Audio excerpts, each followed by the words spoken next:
नमस्कार, अपना एमपी देख रहे हैं आप। मैं हूं आपके साथ प्रशांत कटारे। खबरों का रुख करेंगे खंडवा से। बड़ी खबर इस वक्त की, एनआईए कोलकाता की टीम खंडवा पहुंची है। अब्दुल रकीब कुरैशी के घर पहुंची है एनआईए कोलकाता की टीम। सोशल मीडिया पर आपत्तिजनक पोस्ट का ये मामला है। स्थानीय पुलिस भी एनआईए की टीम के साथ मौजूद है। सिमी और आईएसआईएस से तार जुड़े होने की आशंका जाहिर की जा रही है। जनवरी में कोलकाता एनआईए की टीम ने अब्दुल रकीब कुरैशी को गिरफ्तार किया था। ये बड़ी खबर खंडवा से, जहां एनआईए कोलकाता की टीम खंडवा पहुंची है। अब्दुल रकीब कुरैशी के घर पहुंची है टीम। सोशल मीडिया पर आपत्तिजनक पोस्ट करने का ये मामला है और स्थानीय पुलिस भी एनआईए की टीम के साथ मौजूद है। ऐसा माना जा रहा है, ये आशंकाएं हैं कि रकीब का जुड़ाव सिमी और आईएसआईएस से हो सकता है और इसी आशंका में जो कोलकाता एनआईए की टीम है वो पहुंची है खंडवा। छानबीन कर रही है, जांच कर रही है और उसके साथ एनआईए की टीम के साथ मध्य प्रदेश पुलिस भी है। आपको बता दें कि जनवरी में कोलकाता एनआईए की टीम ने अब्दुल रकीब कुरैशी को गिरफ्तार किया था। तो जनवरी में रकीब कुरैशी की गिरफ्तारी हुई थी और अब कोलकाता एनआईए की टीम खंडवा पहुंची है। खंडवा से न्यूज 18 संवाददाता अमित जायसवाल हमारे साथ जुड़े हैं। अमित, जनवरी में रकीब की गिरफ्तारी हो गई थी, अभी क्या और डिटेल खंगालने पहुंची है एनआईए की टीम या फिर कुछ हासिल हुआ क्या एनआईए को? जी प्रशांत, मैं बता दूं कि सिमी और आईएसआईएस से तार जुड़े होने की आशंका है अब्दुल रकीब कुरैशी के। और जनवरी में जब इसकी गिरफ्तारी हुई थी तब कोलकाता से दो और लोगों को एनआईए की टीम ने उठाया था। आज अचानक से एनआईए कोलकाता की टीम जब खंडवा पहुंची तो यहाँ एक हड़कंप की स्थिति भी है और स्थानीय पुलिस भी टीम के साथ में है। फिलहाल पूछताछ में क्या निकल कर आया है ये सामने नहीं आ रहा है, क्योंकि एनआईए कोलकाता की टीम जो है वो मीडिया से बातचीत नहीं कर रही है। लेकिन ये जरूर माना जा रहा है कि जो पिछला घटनाक्रम था उसी से तार इस घटनाक्रम के जोड़े जा रहे हैं और ये जांच जारी है। फिलहाल स्थानीय पुलिस भी साथ में है। यहाँ के पुलिस अधीक्षक से हम बात करने की कोशिश कर रहे हैं। अगर कहीं उनसे बात करने के बाद इस जांच का क्या मकसद है ये सामने आ सकता है। बिल्कुल, लेकिन रकीब की गिरफ्तारी पहले हो चुकी है, स्वाभाविक है पूछताछ हुई होगी, उसके आधार पर कोई कार्रवाई ये एनआईए की टीम यहां पर कर रही है। और भी लोग जुड़े हो सकते हैं क्या? क्या और डिटेल अभी तक सामने आई? स्थानीय पुलिस को क्या पहले से जानकारी थी इस दबिश की?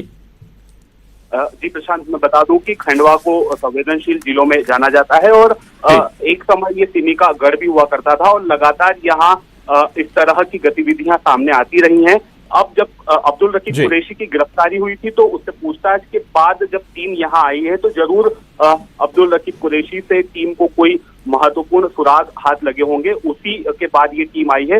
स्थानीय पुलिस को इसकी जानकारी पहले से नहीं थी, ऐन वक्त पर ही टीम ने ये जानकारी दी है और ये अल सुबह से जो है ये टीम यहाँ जांच पड़ताल में जुटी हुई है।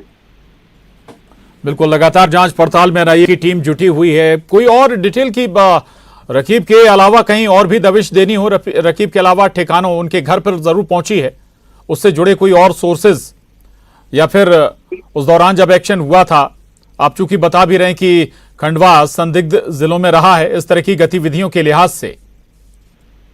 बिल्कुल, फिलहाल तो अब्दुल रकीब का जो खांसावली क्षेत्र का घर है वहां पर ये टीम पहुंची है, वहां जांच पड़ताल जारी है। टीम कई अन्य ठिकानों पर जाएगी। फिलहाल ये गुप्त रखा गया है क्योंकि ये एक महत्वपूर्ण मसला है। कोलकाता में सोशल मीडिया पर जिस तरह से इन्होंने आपत्तिजनक पोस्ट की थी उसके बाद जनवरी में कार्रवाई हुई थी। अब एक के बाद एक कड़ियां जोड़ी जा रही है और कहीं न कहीं महत्वपूर्ण सुराग जो है टीम के हाथ लगे हैं और उसी आधार पर ये कार्रवाई जारी है। रकीब कुरैशी के घर पर कौन मौजूद है, कौन कौन मौजूद है? परिवार से जुड़े लोग, सदस्य? बिल्कुल, जब ये टीम यहाँ पहुंची तो परिवार के सदस्य भी मौजूद थे, लेकिन जांच पड़ताल के दौरान उन्हें अलग कर दिया गया है और घर के अंदर की जो गतिविधियां हैं वो फिलहाल बाहर सामने नहीं आ पा रही है। बाहर यहाँ की जो खंडवा की कोतवाली थाना की टीम है और मोघट थाना की जो टीम है वो घर के बाहर एक पहरेदार के रूप में डटी हुई है और अंदर की गतिविधियां बिल्कुल भी बाहर नहीं आ पा रही है कि अंदर क्या कुछ चल रहा है। जी, संभव की जो मोबाइल वगैरह पहले ही एनआईए ने जब्त कर ली हो, अब ऐसे और क्या कोई और इलेक्ट्रॉनिक्स आइटम्स खंगाले जा रहे हैं या फिर अंदर कुछ और क्या सामग्री या फिर ऐसा साहित्य जो जिसका आतंकी कनेक्शन नजर आता हो, क्या गुंजाइश है? बिल्कुल हो सकता है कि अब्दुल रकीब कुरैशी के मोबाइल के अलावा लैपटॉप या कंप्यूटर या उससे अन्य कोई डिवाइस हो सकते हैं जिनमें कोई महत्वपूर्ण जानकारी हो सकती है संदिग्ध गतिविधियों को लेकर टीम वही खंगालने यहाँ आई हो। ये भी हो सकता है कि इस घर के अलावा अब्दुल रकीब कुरैशी ने उन सामग्री को कहीं और छुपा दिया हो। तो टीम जो है इस पूरी पड़ताल में जुटी हुई है। जो भी निकलकर सामने आएगा हम अपने दर्शकों को बिल्कुल अपडेट कराएंगे। हालांकि जनवरी में रकीब कुरैशी की गिरफ्तारी हुई थी और लंबा वक्त निकल गया इस छापेमारी के लिए। स्वाभाविक है कि अगर कुछ हुआ होगा तो शायद जो सामग्री है या फिर जो आपत्तिजनक सामग्री है वो घर से हटा भी दी गई हो, इसकी गुंजाइश भी बरकरार है। अमित, बिल्कुल किसी भी तरह की गुंजाइश से इनकार नहीं किया जा सकता, लेकिन ये भी कहा जाता है कि कानून के हाथ लंबे होते हैं और भले ही वक्त बीत गया, जनवरी के बाद मई आ गई, लेकिन टीम फिर से आई है। संभवतः कुछ न कुछ सुराग मिला है और कहीं न कहीं कोई ऐसे सबूत जुटाने की कोशिश की जा रही है जो महत्वपूर्ण हो सकते हैं इस पूरे मामले से जुड़े हुए। जी, रहेगा अमित। और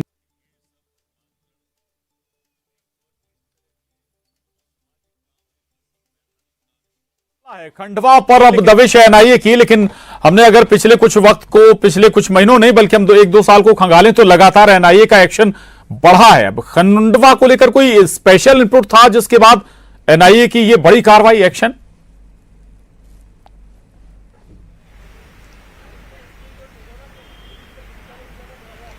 बिल्कुल, देखिए जो अब्दुल रकीब कुरैशी है और इनके भाई हैं अब्दुल रशीद कुरैशी, ये सिमी के कार्यकर्ता रहे हैं, सिमी से जुड़े रहे हैं और 7 साल की सजा काटने के बाद 2013-14 में ये जेल से रिहा हुए थे और इनका कहना है कि जिला कोर्ट ने इनको बरी कर दिया था। लेकिन उसके बाद एनआईए की जो टीम थी वो हाई कोर्ट पहुंची और कोलकाता में इनके खिलाफ मामला दर्ज है आपत्तिजनक पोस्ट को लेकर। उसी मामले में पुलिस ने जनवरी में इनको गिरफ्तार किया था और उसी मामले में एक बार फिर ये कोलकाता और एनआईए की टीम, कोलकाता पुलिस और एनआईए की टीम यहाँ पर इनके घर पहुंची है और यहाँ पर सर्चिंग की जा रही है। कुछ आपत्तिजनक पोस्ट का मामला है, लेकिन अभी तक खुलकर कोई बात सामने नहीं आई है कि आखिरकार ये मामला है क्या।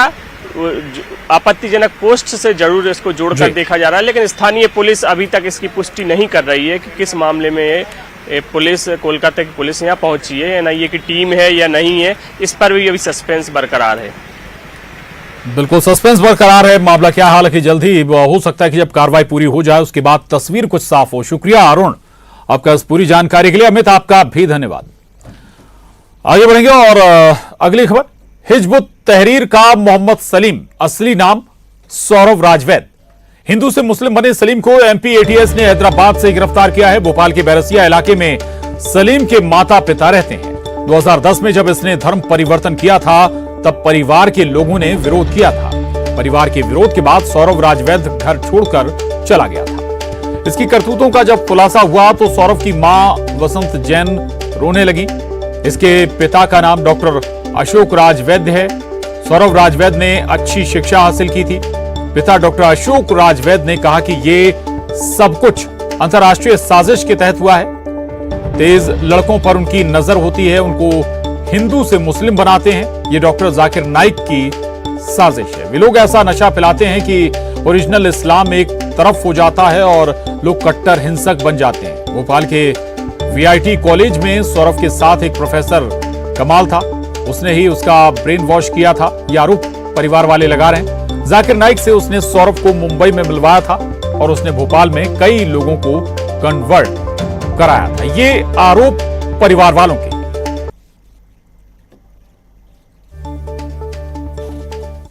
वो तो बिल्कुल साजिश के अंतर्गत हुआ, इंटरनेशनल साजिश है डॉक्टर जाकिर नाइक की। जो इंटेलिजेंट बच्चे होते हैं उनको वो कन्वर्ट करते हैं और ऐसा नशा पिलाते हैं कि ओरिजिनल इस्लाम तो एक तरफ रहता है और उसका कट्टरवाद और हिंसक पहलू ओपन हो जाता है।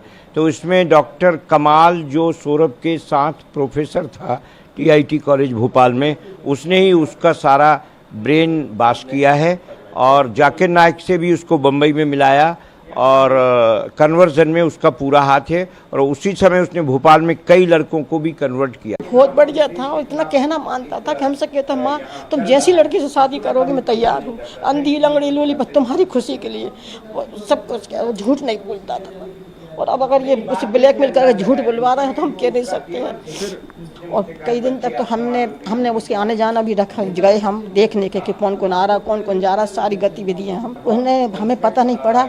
मौलाना में पढ़ने, उसमें मदरसे में बच्चे पढ़ने लगे तो एक दिन मैंने कहा उस बच्चे से, मैंने क्यों रे तुम कौन सी में होता हूँ, बस्ता कहाँ है?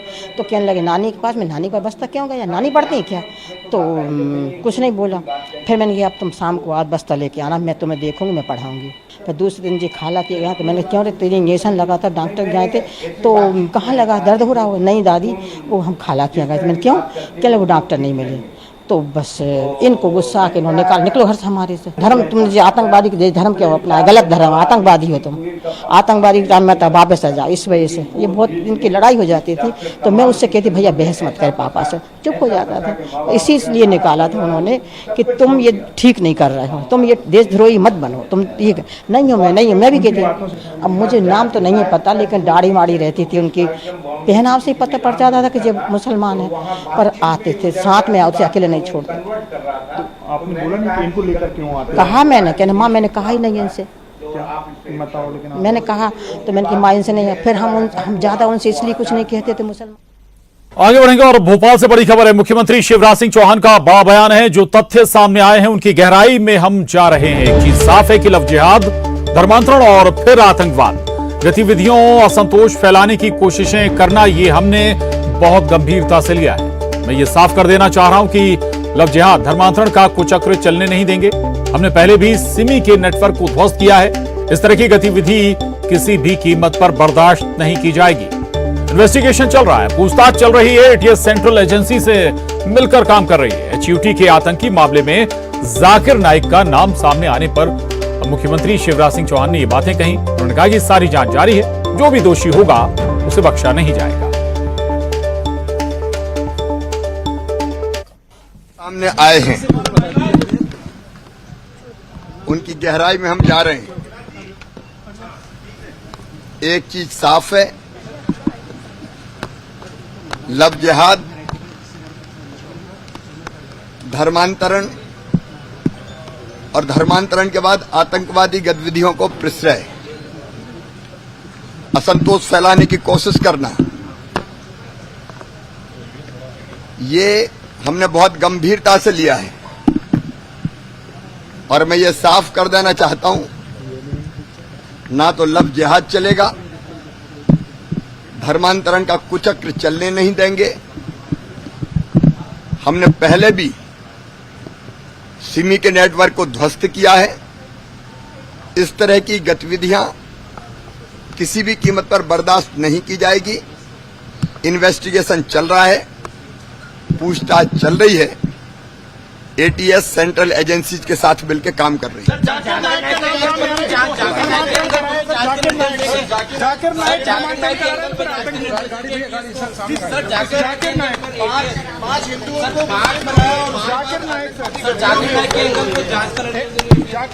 सारी जांच जारी है, जो भी दोषी होगा उसको नहीं छोड़ेंगे। और भोपाल से बड़ी खबर है। HUT मामले में जाकिर नाइक का नाम सामने आने पर बोले गृह मंत्री नरोत्तम मिश्रा, जाकिर नाइक को शांति दूत कहने वालों को जवाब देना चाहिए। पहले ही कहा था कि जाकिर नाइक कोई शांति दूत नहीं है, असामाजिक लोग इसमें शामिल हैं। ऐसे लोगों की पहचान करने की जरूरत है और मामले में जाकिर नाइक के एंगल की भी जांच की जाएगी।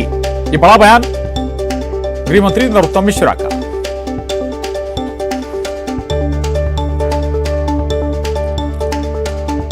और न्यूज 18 संवाददाता भोपाल से शैलेंद्र भदौरिया हमारे साथ जुड़ रहे हैं। शैलेंद्र, जैसे जैसे जांच आगे बढ़ रही है, NIA एक तरफ दबिश दे रही है खंडवा में, दूसरी तरफ मध्य प्रदेश में भी जांच जारी है और नए खुलासे, यानी कि धर्मांतरण तो हुआ ही, दूसरी तरफ हिंदू से मुस्लिम युवकों ने भी धर्म परिवर्तन किया है। हो सकता है जांच अभी और काफी लंबी चले। शैलेंद्र, देखिए बिल्कुल ये अभी जांच का सिलसिला शुरू हुआ है और आगे भी बहुत सारे इसमें जांच होनी हो। जिस तरीके से कल भी गृह मंत्री नरोत्तम मिश्रा ने कहा था कि प्याज के छिलके की तरह परत दर परत जो है मामले सामने आएंगे, और उसमें हुआ भी। पहले जब गिरफ्तारी हुई तो आतंकी संगठन से होने की बात कही जा रही थी, लेकिन बाद में धर्मांतरण की बात सामने आई और अब ये बात भी सामने आई है। जिस तरीके से जो बैरसिया का सौरभ जो है सलीम बना, उसके माता पिता ने साफ तौर पर यह कहा है कि जाकिर नायक और उसके लोगों ने उसको टारगेट करके, ऐसे लोगों को वो टारगेट करते हैं और हिंदू से मुसलमान बनाते हैं और बाद में उन लोगों को आतंकी गतिविधियों में झोंक देते हैं। तो उसके बाद अब मध्य प्रदेश एटीएस जो है वो और ज्यादा अलर्ट हो गई है और इस पूरे मामले में अब जांच की जा रही है कि क्या जाकिर नायक की टूल्स जो हैं वो मध्य प्रदेश में सक्रिय हैं और न क्या सक्रिय हैं, तो केवल क्या राजधानी भोपाल या बैरसिया तक ही सीमित है या मध्य प्रदेश के अलग अलग हिस्सों में ये लोग सक्रिय हैं। तो इस पूरे मामले की जो है जांच है वो की जा रही है। खुद मुख्यमंत्री शिवराज सिंह चौहान ने कहा कि जो भी तथ्य सामने आएंगे उसके आधार पर जांच की जाएगी, किसी भी तरह के जिहाद को मध्य प्रदेश में बर्दाश्त नहीं किया जाएगा। इसके साथ ही गृह मंत्री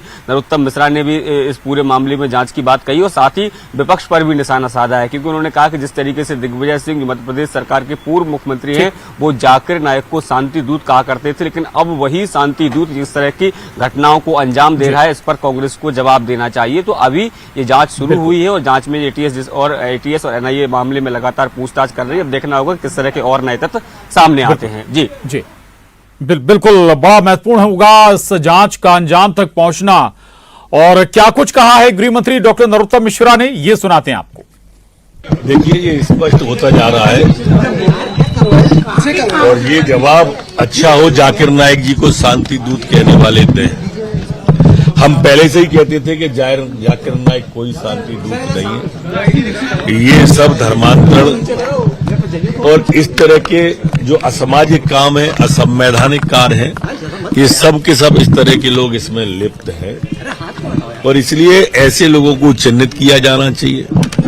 हम ऐसा जो जांच के बिंदु हैं एसआईटी पे, उन जांच के बिंदुओं में ये बिंदु भी जोड़ा जाएगा। तो जाकिर नायक एंगल की जांच भी एटीएस करेगी? बिल्कुल करेगी। और शैलेंद्र हमारे साथ है। शुक्रिया शैलेंद्र आपका जानकारी के लिए। आगे बढ़ेंगे, भोपाल से बड़ी खबर है। गृह मंत्री नरोत्तम मिश्रा का बयान है। दिग्विजय सिंह पर गृह मंत्री डॉक्टर नरोत्तम मिश्रा ने हमला बोला है। मुगलिया सल्तनत के पैरोकार मिस्टर बंटाधार, आप और आपके चेले कभी हिंदुत्व सनातन पर सवाल उठाते हैं, कभी भगवा पर सवाल उठाते हैं, भगवा को आतंकवाद बताते हैं, कभी हिंदुत्व पर सवाल उठाते हैं। सुनिए। मुगलिया सल्तनतों के पैरोकार मिस्टर बंटाधार जी, आप और आपके चेले कभी हिंदू पे, कभी हिंदुत्व पे, कभी सनातन पर सवाल उठाते हो,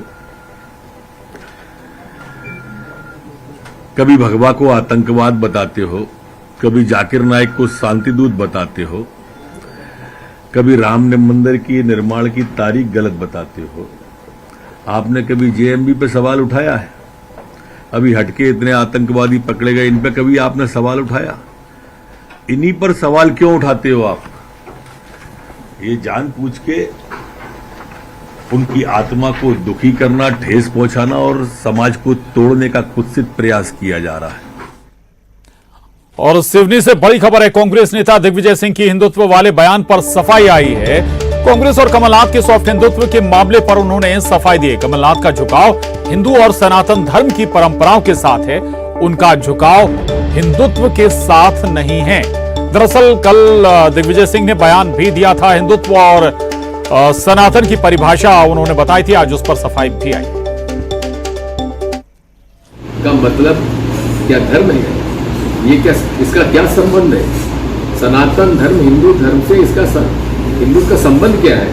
स्वयं सावरकर जी ने इस बात को मना किया है कि इसका हिंदू धर्म से हिंदुत्व का कोई लेना देना नहीं है। तो सॉफ्ट और हार्ड का मतलब क्या होता है? तो कमलनाथ जी का कहने की झुकाव है, कई बार ऐसी उनका है, तो उनके हिंदुत्व को क्या कहा जाएगा? उनका झुकाव हिंदू धर्म और सनातन धर्म की परंपराओं के साथ है, कोई हिंदुत्व के साथ।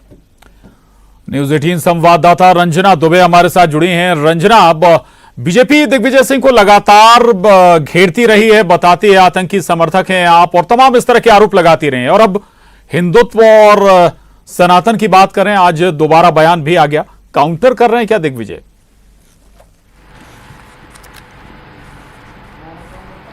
जी प्रशांत, बिल्कुल मध्य प्रदेश में विधानसभा चुनाव है और इसी के चलते जो एक तरह से आरोप प्रत्यारोप का दौर है, बयानों को लेकर वो लगातार जारी है। लेकिन हिंदुत्व और सनातन को लेकर जिस तरीके से पूर्व मुख्यमंत्री दिग्विजय सिंह ने कल परिभाषा बताई थी और बताया था कि हिंदुत्व क्या है, सनातन धर्म क्या है, इसके बाद लगातार जो बीजेपी की तरफ से उनके हिंदुत्व को लेकर जो कई तरह के सवाल है वो भी खड़े किए गए और ये भी कहा गया कि जब बात हिंदुत्व को लेकर आती है तो आप कई तरह के सवाल खड़े करते हैं, भगवा को लेकर सवाल खड़े करते हैं, लेकिन जेएमबी और दूसरे आतंकवादियों को लेकर कभी किसी भी तरह से आपने सवाल खड़े नहीं किए हैं, ना ही आपने जिहाद और इस्लाम की व्याख्या की है। और ऐसे में अब इस तरीके की जो बातें हैं उसको जनता के बीच भी ले जाने की कोशिश यहाँ पर भारतीय जनता पार्टी के तमाम नेताओं की तरफ से की जा रही है। लेकिन बात तो दिग्विजय को घेरने का सिलसिला अभी भी जारी है, अभी भी लगातार बीजेपी हमलावर है। शुक्रिया रंजना आपका इस पूरी जानकारी के लिए। और अब रुक करेंगे सिटी टॉप 20 का। शिवराज कैबिनेट का बड़ा फैसला, पंचायतों पर नहीं लगेगा कोई टैक्स।